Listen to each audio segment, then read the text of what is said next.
Hello children. So, before midterm we were learning about, do you remember, arthropods? And in the family of arthropods we learned about insects and arachnids, and we learned about Mr. Songololo, the millipede and the centipede. Now we are putting bugs to bed. That means we're not going to learn about bugs anymore. Now we're going to learn about a new type of animal, and the family is called a reptile. We're going to learn about reptiles.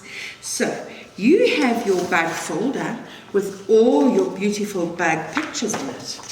So now, today, I sent you this one that says reptiles.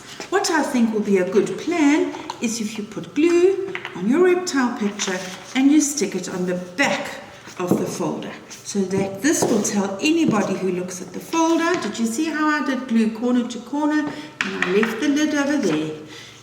Put it nice and center. There we go. So on the front it says my bug book, and here it says all about reptiles. And today in your packet you will have found this page that tells you all about reptiles, and here all about reptiles. And you can put them in over here. So you still have your information book, but this time it's all about reptiles, and it's on the other side of the bug book. So let's see what I've got here. I have some creatures. This is not a tortoise, but it is a reptile. It's a turtle, and this is a sea turtle. This turtle lives in the sea. This is a crocodile. We've already learned about the crocodile when we were on safari, and he belongs to the reptile family. He has a snake. Snakes are reptiles. And here are geckos. Two geckos, type of, I think this is more like a lizard. We're going to learn so much about them. But let's have a look on this picture. Which different types? This is called a turtle, and that is a tortoise. Can you see how similar they are? We'll learn that the turtle lives in water and swims in water, but a tortoise doesn't go near water. This is a chameleon. We have chameleons at Musikili. They change color. These are geckos, grade R's. You learned about geckos. They have little sticky pads, and they can even walk on your ceiling. Here's the lizard, and he looks very similar to that lizard.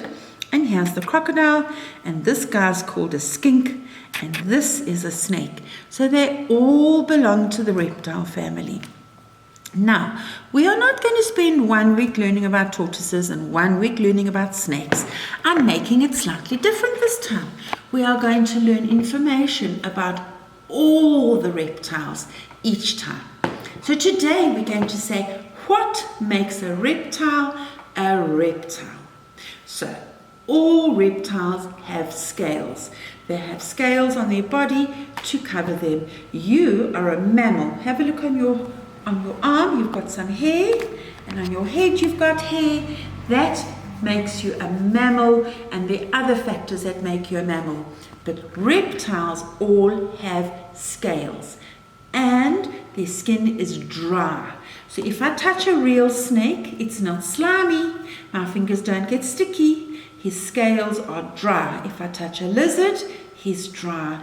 The turtle may be wet if he's been in the water, but his skin is not slimy. No. So all reptile skin is dry and scaly.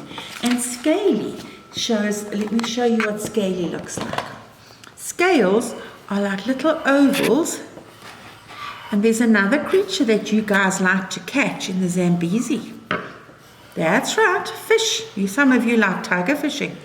They have scales. Fish have scales, but fish do not belong to the reptile family. But reptile, their skin is covered with little circles called scales. So,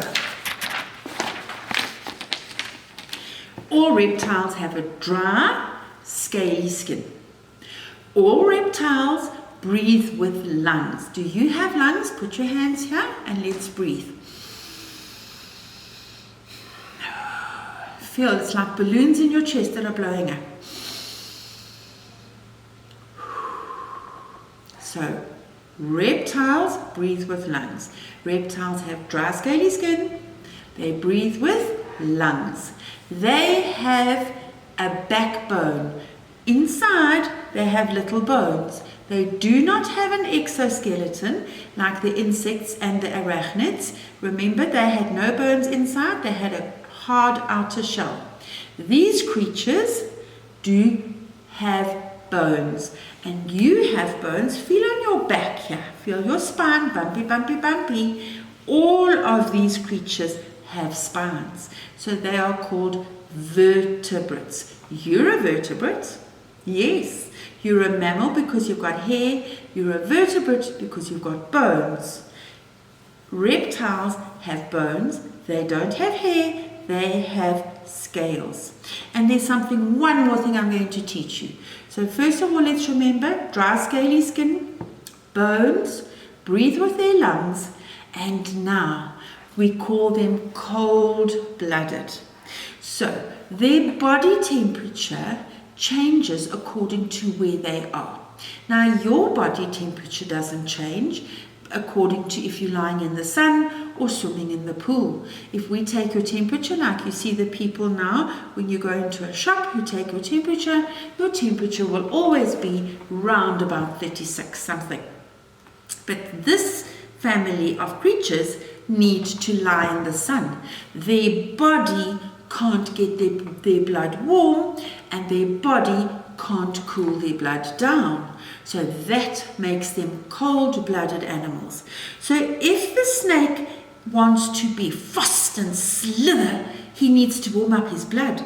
So he first needs to slowly slither into warm sunshine, and he lies there on a hot rock, warm, sunny, to warm up his blood, and then he can slither anywhere. But if he's too hot, he needs to slither into the shade. Now you've seen crocodiles on the riverbank lying in the sun, and when it gets too hot, they just slip into the water, and when they're too cold, they can come out onto the warm, sunny bank. So cold-blooded animals can't control their body temperature. You can when you get out the pool and you're cold. You shiver, and shivering helps your body warm up. And have you seen a dog going? When a dog pants, he's busy cooling himself down. But they can't pant and they can't shiver. They have to use the outside environment to warm their body up. So what have we learned about reptiles? Scales, backbone, breathe with their lungs, and cold-blooded. Not that their blood stays cold, they can't warm their own blood up. They need the environment, they need the sun and a warm rock to warm up, and they need some cool water or the shade to cool down. And that gives us the secret that most reptiles in the whole world live where it's warm. You will never find a reptile where it snows and it's freezing cold, because they can't warm up in that environment. But that's all for now. I'll see you later in another video. Goodbye, everybody.